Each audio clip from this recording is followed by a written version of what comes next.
사진 작가들이 이렇게 말합니다. 사진을 무조건 찍는다고 해서 사진이 아닙니다. 좋은 초점을 잘 맞춰야만이 정말로 사진을 찍는 것입니다. 이러한 말은 사진 찍기를 좋아하는 사람은 누구나가 다 공감할 수 있는 말이다 라고 여겨집니다. 초점도 중요하지만은 어디를 향해서 사진을 찍느냐, 이것 역시 대단히 중요하다라고 볼 수가 있겠습니다. 우리가 얼굴 사진을 찍을 때에도 어떤 각도에서 사진을 찍느냐에 따라서 얼굴 모습이 훨씬 달라 보일 수도 있는 것입니다. 우리 삶도 마찬가지인 것입니다. 서두르기보다는, 조급해하기보다는 먼저 우리는 내가 어디를 바라봐야 될 것인가, 이 방향을 잘 잡아야 되는 것입니다. 이 방향을 잘 잡은 다음에 초점을 맞추고 셔터를 탁 누르면 아름다운 작품을 가질 수가 있는 것입니다. 우리가 믿는 예수님 역시 좋은 초점을 가졌던 그러한 분이십니다. 예수님께서 제자들과 함께 길을 가시다가 나면서부터 앞을 못 보는 시각장애인을 보게 됩니다. 그러자 제자들이 이렇게 묻습니다. 저 사람이 나면서부터 시각장애인이 된 것이 누구의 죄 때문입니까? 자기의 죄 때문입니까? 아니면 부모의 죄 때문입니까? 그러자 우리 예수님께서는 이렇게 대답하십니다. 저 사람이 나면서부터 시각장애인이 된 것은 자기의 죄 때문도 아니고 부모의 죄 때문도 아니다. 저 사람이 나면서부터 시각장애인이 된 것은 하나님께서 하시고자 하는 일이 있기 때문이다. 이렇게 말씀해 주셨습니다. 주님께서는 어떠한 형편에 있든지 간에 어두운 점에다가는 초점을 맞추지 않으셨습니다. 주님께서는 항상 밝은 점에다가 초점을 맞추셨고, 빛이신 예수님께서는 언제나 빛에 초점을 맞춰주신 줄로 믿습니다. 사운드 오브 뮤직이라고 하는 영화가 있습니다. 좀 오래된 영화이죠. 그 영화의 주인공은 견습 수녀로 나오는 마리아라고 하는 수녀입니다. 이 마리아라고 하는 이 수녀가 트랩 대령이라고 하는 명문가 집안의 가정교사로 들어가게 됩니다. 이 가정교사로 들어가 보니까 많은 아이들이 있습니다.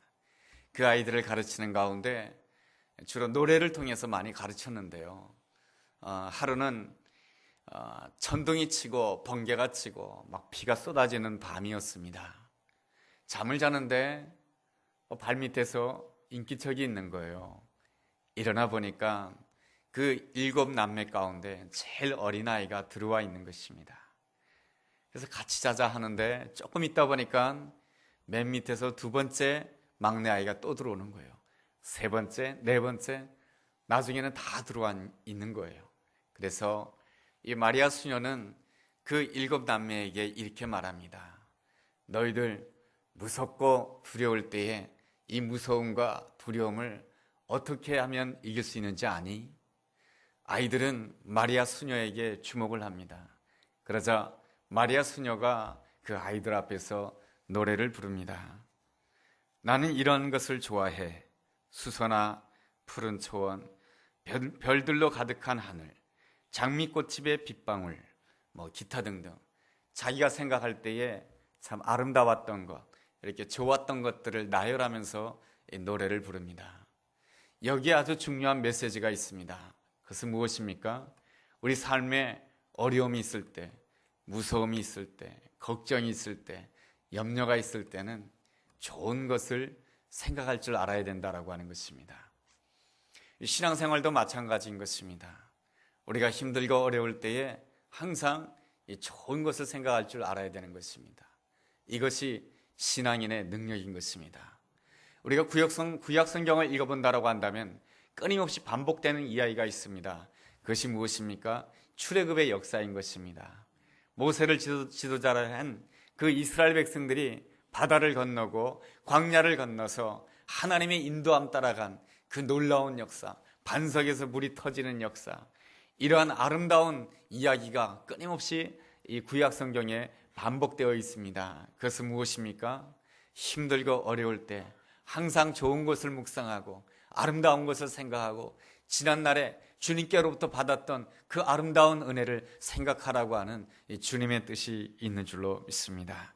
그러므로 우리가 신앙생활하다가 어려움 당할 때 좋은 것을 묵상하고 좋은 것을 생각하는 우리 모두가 되기를 주의 이름으로 축원합니다.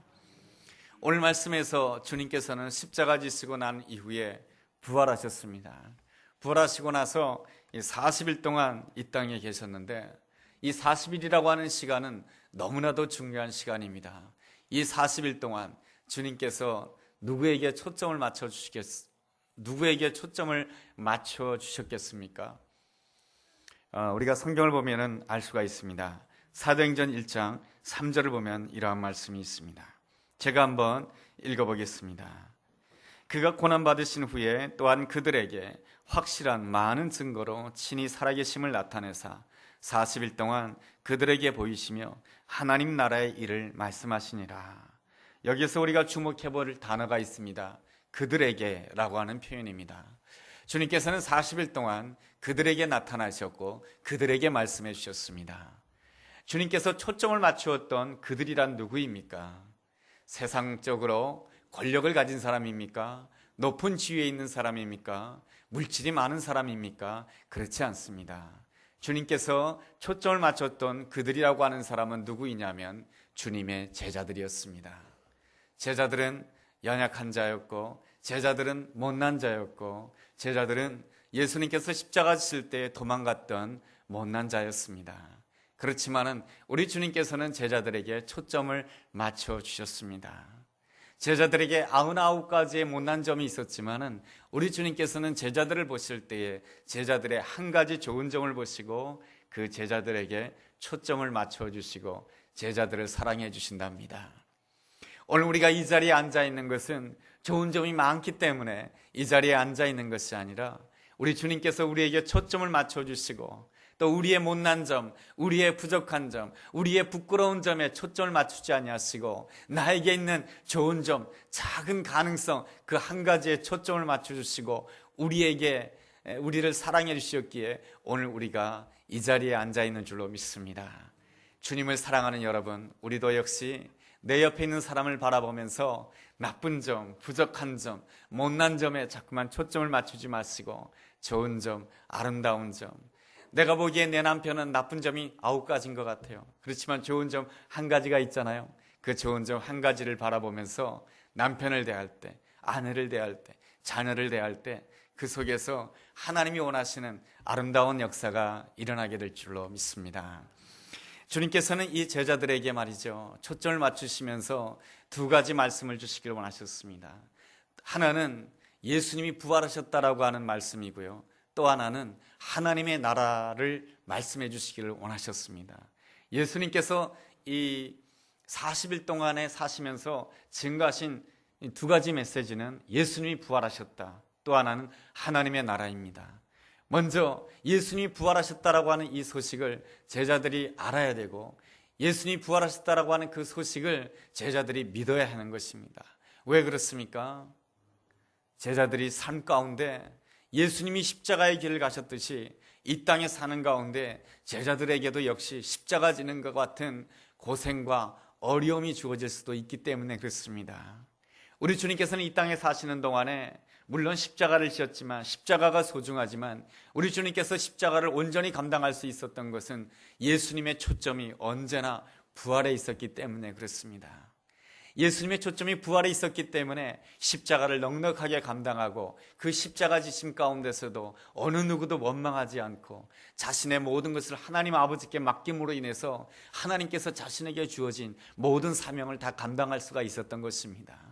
그러한 점에 있어서 예수님께서는 제자들에게 말씀을 해주고 싶었던 것입니다. 내가 십자가에 죽지 않았, 내가 십자가에 못 박혀 죽었지만 내가 십자가로 다 끝나지 않았다. 나는 3일 만에 부활했다. 이것을 너희들이 믿어야 된다. 마찬가지로 너희들의 삶 가운데서도 항상 부활에 초점을 맞추고 있어야 된다. 그래야 너희들의 삶 가운데 십자가의 고난이 있다 할지라도 그것을 넉넉하게 이기고 너희들에게 주어진 그 모든 사명을 온전히 감당할 수 있단다. 이것이 바로 우리 주님께서 제자들에게 초점을 맞추면서 제자들에게 주시고자 했던 첫 번째 메시지인 것입니다. 나는 부활했다라고 하는 것이죠. 십자가가 중요하지만 그리스도인의 삶 가운데 십자가가 마지막이 아니고 우리의 마지막은 부활인 줄로 믿습니다. 날마다 부활을 바라봄으로 인하여서 오늘의 고난과 오늘의 문제 가운데서 넉넉하게 승리하는 우리 모두가 되기를 주의 이름으로 축원합니다. 우리 주님께서 또한 주시고자 했던 두 번째 메시지는 이것입니다. 하나님의 나라인 것입니다. 예수 믿는 사람들은 다 죽게 되면 천국에 갈 것입니다. 이것은 분명한 사실이고 우리에게 주어져 있는 분명한 진리인 것입니다. 우리는 오늘 죽어도 하나님 나라에 들어갈 줄로 믿습니다. 이것이 너무나도 중요하지만은 우리는 아직까지 죽지 않았습니다. 이 땅을 살아가고 있습니다. 이 땅을 살아가고 있는 우리에게 보다 중요한 것이 있습니다. 그것이 무엇입니까? 하나님의 나라가 우리를 통해서 이 땅에 임하는 것입니다. 우리 주님께서는 원하셨습니다. 제자들을 통하여서 하나님의 나라가 이 땅에 임하기를 원했던 것입니다. 권능으로 임하기를 원했던 것입니다. 비록 베드로가 예수님을 3번씩이나 부인했고 못난 태도를 보였지만은 예수님께서는 그 제자 베드로를 보면서 좋은 점에 초점을 맞추셨습니다. 비록 연약했지만은 베드로의 겸손함에 초점을 맞추시고 제자 베드로를 다시 불러주셨던 것입니다. 그렇게 하신 이유는 이 제자 베드로를 통해서 하나님의 나라가 이 땅에 임하기를 원했던 것입니다. 그래서 그 못난 베드로를 통해서 그 베드로가 메시지를 증거할 때, 그 무식한 베드로가 메시지를 전할 때 수천 명의 사람들이 하나님 앞으로 회개하고 돌아오는 그 아름다운 역사가 일어나기를 원했고, 안진뱅이를 향해서 나사렛 예수의 이름으로 일어나 걸으라고 했을 때 그 자리에서 곧장 하나님의 나라가 임함으로 인하여서 그 연약한 두 다리에 힘이 생기고 그 안진뱅이가 일어나는 놀라운 역사가 일어나기를 우리 주님께서는 정말로 원하셨던 것입니다. 그래서 우리 주님께서는 이 제자들에게 초점을 맞추시면서 두 가지 메시지를 주신 것이에요. 부활의 메시지, 또 하나는 하나님 나라의 메시지를 주신 것입니다. 이 놀라운 메시지를 가지고 세상을 향해서 나아가서 온전히 승리하기 위해서는 무엇이 필요했습니까? 바로 성령님의 은혜가 필요했던 것입니다. 그래서 오늘 사도행전 1장 4절에서 이렇게 말씀해 주고 있습니다. 사도와 함께 모이사 그들에게 분부하여 이르시되 예루살렘을 떠나지 말고 내게서 들은 바 아버지께서 약속하신 것을 기다리라. 요한은 물로 세례를 베풀었으나 너희는 몇 날이 못되어 성령으로 세례를 받으리라. 예루살렘을 떠나지 말고 아버지께서 약속하신 것을 기다리라. 너희들에게 성령으로 세례를 베풀어 주리라. 이러한 성령에 대해서 초점을 맞추라고 하는 것입니다. 주님께로부터 부름을 받은 자는 무엇에 초점을 맞춰야 되는 것입니까? 성령님께 초점을 맞춰야 될 줄로 믿습니다. 성령의 세례를 받아야 될 줄로 믿습니다.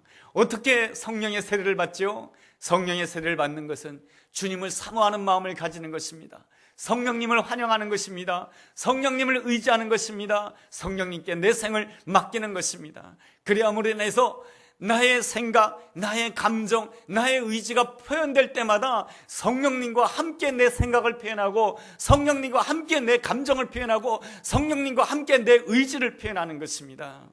어떤 사람이 성령 세례를 받은 사람입니까? 어떤 생각을 할 때 성령님이 생각이 나고 어떤 무엇인가 하고자 할 때 성령님께서는 이것을 어떻게 생각하실까? 그런 생각이 나는 사람이 바로 성령 세례를 받은 자인 것입니다. 성령님께 초점을 맞추고 성령 세례를 받길 사모하는 모든 자에게 성령 세례가 온전히 임하게 줄로 믿습니다.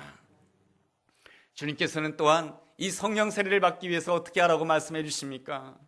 예루살렘을 떠나지 말라고 말씀해 주고 있습니다. 예루살렘이라고 하는 땅은 어떠한 땅입니까? 예수님께서 십자가에 못 박히신 자리가 예루살렘 땅입니다. 그러므로 예루살렘 땅은 핍박의 장소입니다.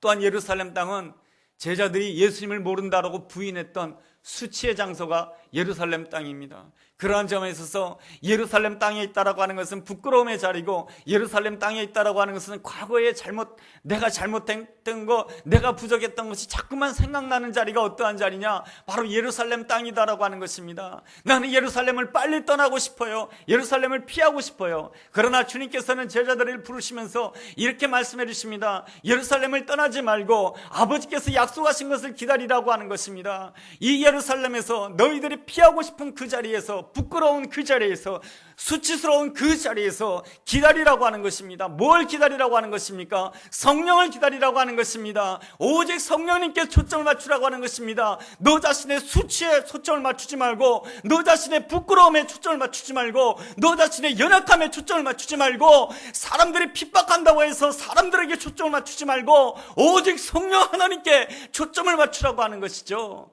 그렇게 되었을 때 주님께서는 약속해 주십니다. 너희에게 권능이 임하게 될 것이며 너희들은 예루살렘뿐만 아니라 유대와 사마리아와 땅끝까지 이르러 내 증인이 된다라고 말씀해 주고 있습니다. 이 말씀은 무슨 뜻입니까? 예루살렘에서, 수치스러운 자리에서, 부끄러운 자리에서 오직 성령님께 초점을 맞춤으로 인해서 권능을 받는다라고 한다면 그 자리에서도 얼마든지 내가 나를 증거하는 자가 아니고, 내 강함을 증거하는 자가 아니고 예수 그리스도를 증거하는 놀라운 그리스도의 제자가 될 수 있다라고 하는 것입니다. 예루살렘에서 내가 승리해야 내가 유대 땅에서도 승리할 수가 있는 것이고, 예루살렘에서 승리해야 사마리아 땅에서도 승리할 수가 있는 것이고, 예루살렘에서 승리해야 내가 땅끝에서도, 내가 알지도 못하는 그 땅끝에서도 내가 온전히 승리할 수 있다라고 하는 것입니다. 오직 초점은 나의 형편이 예루살렘이냐, 나의 형편이 사마리아냐, 나의 형편이 땅끝이냐, 그것이 중요한 것이고, 오직 그것이 중요한 것이 아니고 오직 초점은 성령님께 있다라고 하는 것입니다. 성령님, 내가 사모합니다. 내가 형편에 초점을 맞추지 않고 성령님을 사모합니다. 그랬을 때 성령님께서 우리 가운데 임하여 주시고, 성령님께서 임하게 될 때 하나님 나라의 권능이 우리의 삶 가운데 놀랍게 임하게 될 줄로 믿습니다. 성령님께 초점을 맞춘다라고 하는 것은, 성령님께 초점을 맞추기 위해서는 우리가 좀 알아야 될 것이 있습니다. 첫째로, 성령님께 초점을 맞춘다고 하는 것은 상식을 무시하자고 하는 것이 아닙니다. 성령 충만, 불러 하는 사람들 보면은 이 상식을 또 무시하는 사람들이 있어요. 여러분, 우리 주님의 생애를 본다라고 한다면 주님께서는 오병이어를 가지고 수천 명을 먹이셨습니다. 그리고 문둥병자는 지금도 완치시킬 수가 없어요. 그런데 예수님께서 그 문둥병자에게 손을 대시자마자 문둥병이 깨끗함을 받게 되었습니다. 이러한 사건을 우리는 이렇게 말할 수가 있습니다. 아, 신비롭다. 여러분, 기독교 신앙생활에 있어서 신비로움이 없다라고 하는 것은, 이성만 가지고 신앙생활한다라고 하는 것은 너무나도 건조한 신앙생활이죠. 우리 기독교 신앙생활에는 분명히 신비스러운 사건이 있습니다. 그렇지만 말이죠, 예수님의 생애를 본다라고 한다면 예수님께서는 하나님의 때 30세가 될 때까지 예수님께서는 육신의 아버지였던 요셉을 도와서 목수일을 열심히 했던 분이십니다. 예수님은 하나님의 아들로서 신비스러운 놀라운 사건을 일으킬 수 있는 그러한 분이었지만, 예수님은 또한 결단코 자기 생애 가운데 상식을 무시하는 그러한 분이 아니었던 것입니다. 그러므로 예수님을 따르는 신앙생활, 건강한 신앙생활이란 무엇인가? 신비로움과 상식의 균형을 이룰 줄 아는 신앙이 바로 아름다운 신앙생활인 줄로 믿습니다. 기독교 신앙생활하는 사람들은 영적 전쟁이라고 하는 표현을 씁니다. 영적 전쟁이라고 하는 것은 무엇입니까? 하나님 나라가 이 땅에 오게 하기 위해서 힘쓰는 것이 바로 영적 전쟁입니다.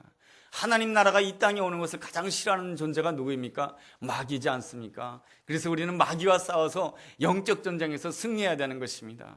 그 마귀와 싸워서 이기기 위해서는 항상 어떻게 해야 됩니까? 내 생각을 내려놓고, 내 감정을 내려놓고 하나님의 뜻에 순종해야 되는 것입니다. 왜 그렇습니까? 사단은 언제나 내 생각을 통해서 역사하고, 사단은 언제나 내 좋지 않은 감정을 통해서 역사합니다. 그래서 우리는 항상 내 생각을 지켜야 되고 내 감정을 지킬 줄 알아야 되는 것입니다.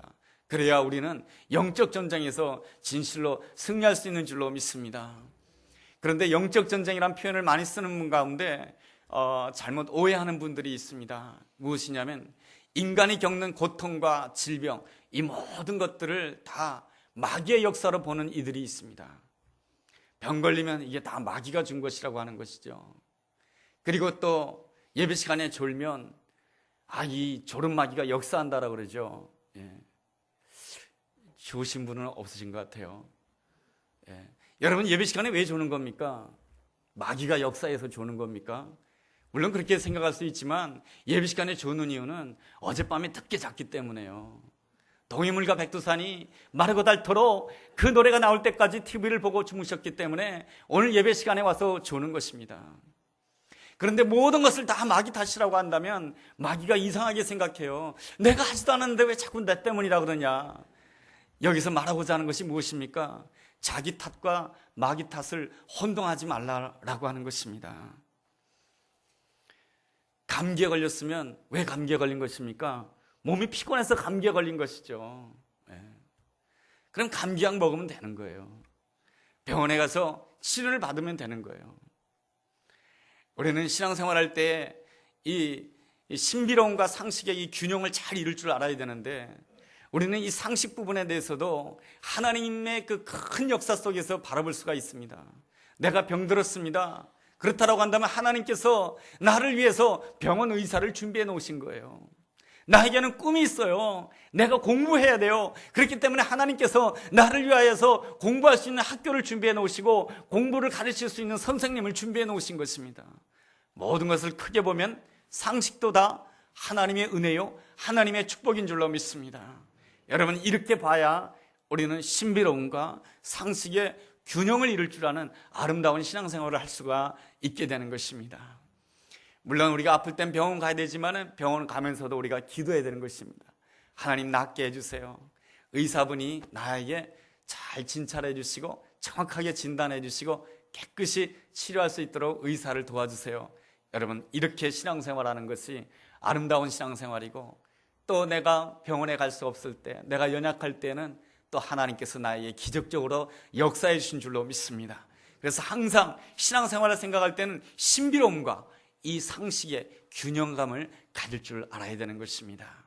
또한 두 번째로 성령님께 초점을 맞춘다라고 하는 것은 그리스도께 인도함을 받는다라고 하는 것입니다.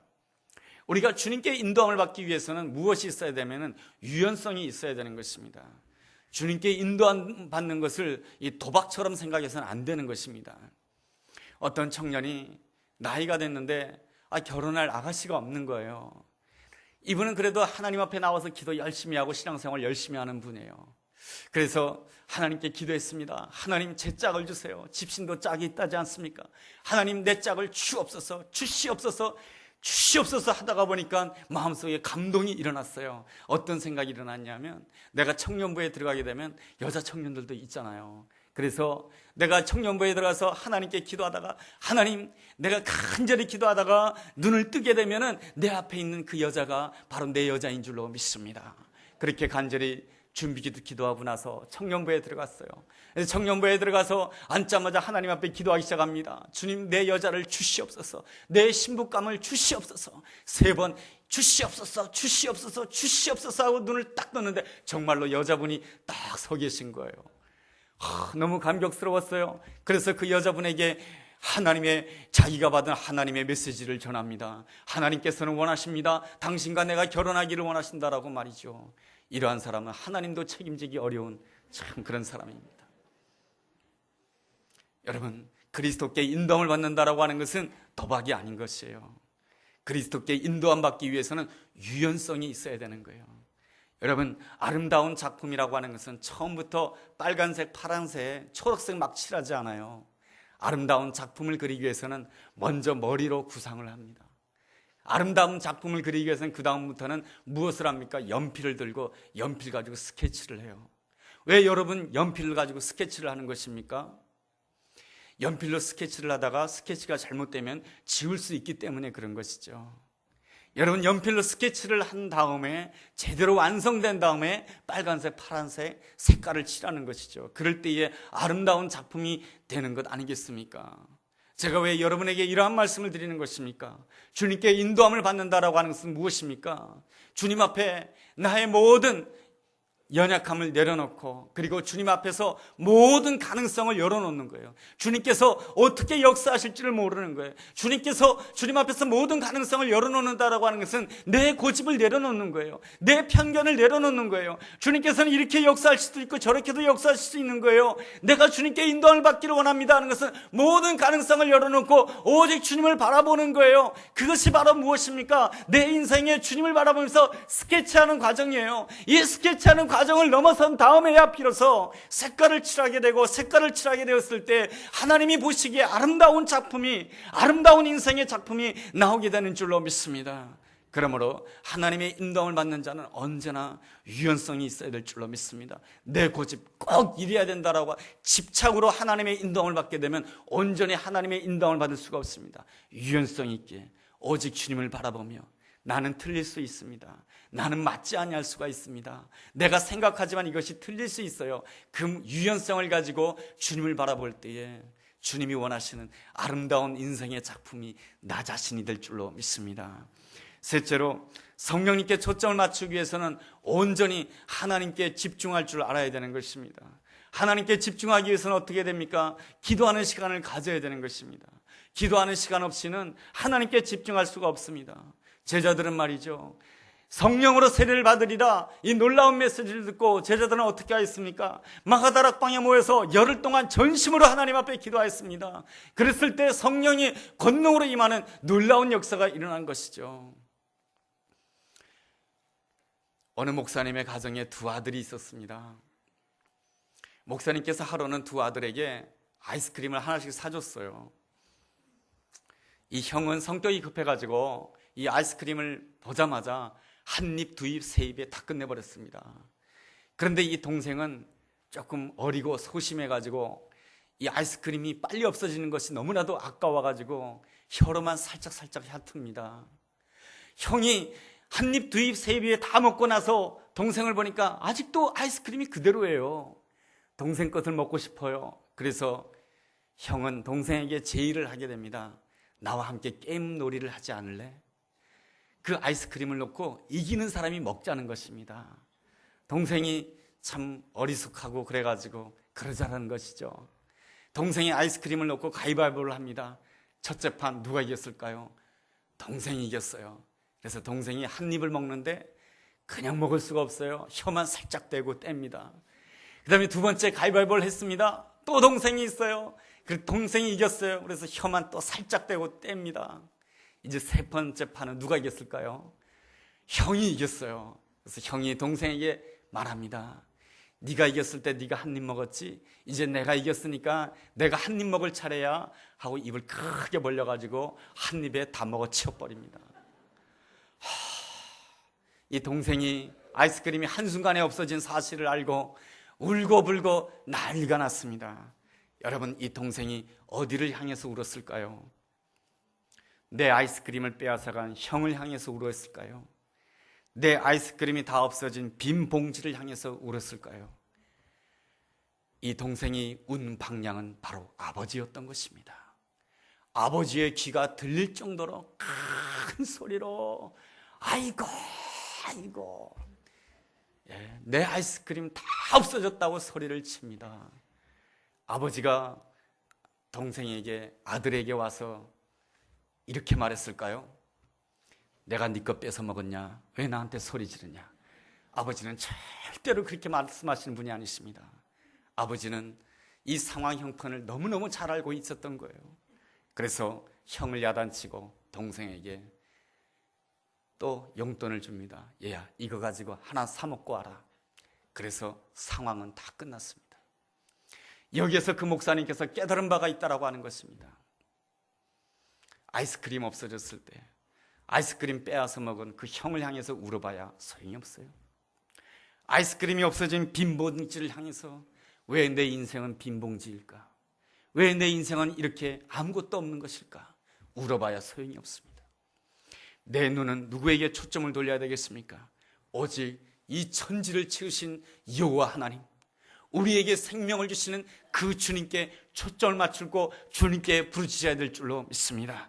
그래서 예레미야서 33장 3절에서는 이렇게 말씀해 주고 있습니다. 너는 내게 부르치라. 내가 내게 응답하겠고 내가 알지 못하는 크고 비밀한 일을 내가 너에게 보여주겠다라고 약속해 주고 있습니다. 오늘 말씀을 통해서 우리에게 가르쳐 주시고자 하는 그 메시지는 무엇입니까? 신앙생활이라고 하는 것은 바로 초점을 맞추는 것이다라고 하는 것입니다. 어디에 초점을 맞추는 것입니까? 나의 아이스크림을 빼앗겨서간 그 형에게 초점을 맞추는 것이 아닌 것입니다. 아이스크림이 다 없어진 그 빈 봉지를 보면서 한탄하면서 그 빈 봉지를 향해서 초점을 맞추는 것이 아닌 것입니다. 우리의 초점은 바로 천지를 지신 하나님께 초점을 맞추는 것이며 성령님께 초점을 맞추는 것인 줄로 믿습니다. 성령님께 초점을 맞추게 될 때 내가 오늘 있는 자리가 예루살렘이라 할지라도 사마리아라 할지라도 내가 있는 자리 사람들이 기억지 않는 땅끝이라 할지라도 성령이 임하시게 되면 권능을 받고 예수 그리스도의 증인이 된다라고 말씀해주고 있습니다. 우리는 나를 드러내는 자가 아닌 것입니다. 어디에 있든지 간에 예수 그리스도가 얼마나 놀라운 분이신지, 나는 연약하지만 내가 부족하지만 예수 그리스도가 얼마나 놀라운 분인지 드러내는 자인 줄로 믿습니다. 오늘도 주님께 온전히 초점을 맞추고 주님께로부터 오는 그 권능을 받아서 날마다 그리스도를 드러냄으로 인해서 우리 삶 가운데 날마다 승리하게 되는 우리 모두가 되기를 주의 이름으로 축원합니다. 기도하겠습니다. 하나님 아버지, 문제 앞에 설 때마다 서두르지 않고 먼저 주님 앞에 초점을 맞추는 자 되게 하여 주옵소서. 내 고집을 내려놓게 도와주옵시고 어두운 곳보다는 주님께서 역사하시는 밝은 곳을 향하여 초점을 맞추며 하나님이 허락하시는 놀라운 권능으로 승리하는 우리 모두가 될 수 있도록 축복하여 주옵소서. 예수님의 이름으로 기도했습니다. 아멘.